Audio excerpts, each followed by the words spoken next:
Penktadalis gyventojų, taip skelbia naujausi statistikos duomenys. Ir palyginus su ankstesniais metais skurdo lygis dar paaugo. Skaičiai išties šokiruoja, vos galą su galu sudarė net ir 10% dirbančiųjų. Ekonomistai sako, valdžia mėgsta didžiuotis prieš rinkimus didindama minimalią algą, tačiau iš tiesų reikia radikalių permainų. Niūri aplinka, niūrios mintys ir nuolatiniai planai, kaip sudurti galą su galu. Šitaip žemiau skurdo ribos gyvena 640 tūkstančių lietuvių. Tai yra penktadalis visų šalies gyventojų ir per metus skaičius ūgtelėjo 3%. O kaimuose skursta net trečdalis žmonių. Štai Valerija su vyru jau pensininkai, jų pinigai išnyksta kaip dūmas. Aš dirbau darželį čia. Darželį uždarė. Čia ėjau dirbtuvėse, čia paskui nelegaliai dirbu. O pensija ne kaži kokia. Maža? Nu, 100 eurų, 120. Nu, vyrą turiu užtat. Kaip priliksiu vieną, ar Dievas kaip pasiėmus pirmą mane, tai bus labai gerai. 47 Egidijus rėžia kur kas griežčiau. Vyras kitiems žmonėms skaldo malkas. Jeigu pasiseka darbo gauti kasdien, per mėnesį susidaro minimali alga. Panašiai kaip argai. Panašiai. Kiek tenka dirbti? Taip. Kiek dirbant pagal darbą, tai mes kad jūs jeigu 5 valandą atikelia, grįžti 7 vakarą, 23 eurus, atsiprašau. Pareini nieko nebenori. Neišaukštą, neišaukštą palaikyti. Taip žmonės kalba kaime, tačiau ir mieste ne visų nuotaikos geresnės. Štai pensininkė Lekadija pardavinėja savo sodo gėrybes. Per dieną pavyksta prisidurti 5-6 eurus. Labai sunku. Visi jau išvažiavo. A mes tik pensininkai invalidėse sėdim.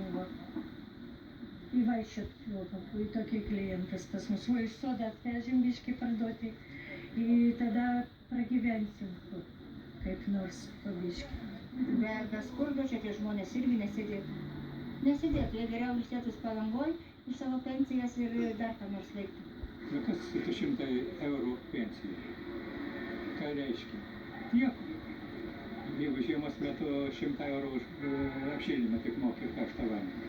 Tai niekur neskursta. Skurdo riba Lietuvoje 259 eurai. Pasak statistikos departamento, mažiau nei tiek gauna ne tik pensininkai, bet ir 10%. Tai iš tiesų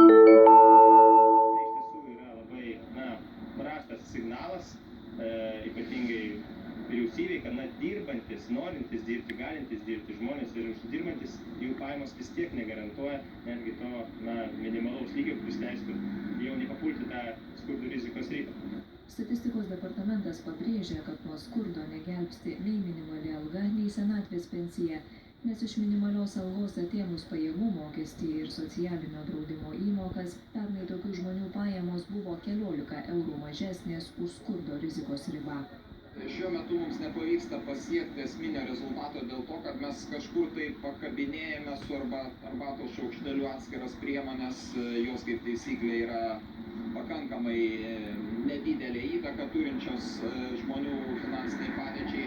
Vietoje to, kad imtumėm ir iš karto įgyvendintumėm eilę priemonių, po kurių įgyvendinimo iš tikrųjų ta padėtis pasikeistų kur kas radikaliau. Pasak ekonomistų, valdžia turi dėti pastangas, kad didėtų visų žmonių pajamos.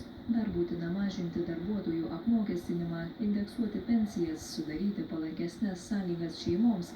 Dabar, jeigu vaiką augina viena mama ar tėvas, tikimybė, kad jie papuls į skurdo zoną padidėja 50%. Žmonės turi jausti finansinę paskatą, ypač tie, kurie turi daugiau vaikų, kad šitoje valstybėje vaikų gimdymas ir auginimas yra pageidautinas prioritetinis dalykas. Valdžia džiaugiasi, kad šiemet jau kelis kartus didėjo minimali alga, tačiau ar tai reiškia, kad kitąmet skurdo rodikliai bus sumažėję? Žygimantas Mauricas sako, anaiptol gerės tik dirbančiųjų padėtis, užtat vidurkį numuš pensininkai, jiems pensijos šiemet kilo tik sykį ir tik 8 eurais, o iš tikrųjų žmonės nieko nepajus. Mes matysime, kad taip, tarp dirbančiųjų tarpe skurdas sumažėjo, pensininkų tarpe skurdas išaugo ir dėje aš nematau labai didelių perspektyvų, kad būtent šeimų auginančių vaikus skurdo lygis sumažėtų. Skurde gyvenančiųjų skaičius visose Baltijos šalyse panašus, visur skursta apie 5%. Skirtumas tik, kad Latvijoje ir skurdo riba smarkiai skiriasi, o tai rodo, jog pajamos ir gyvenimo lygis kaimynėse gerokai pranoksta mūsiškį.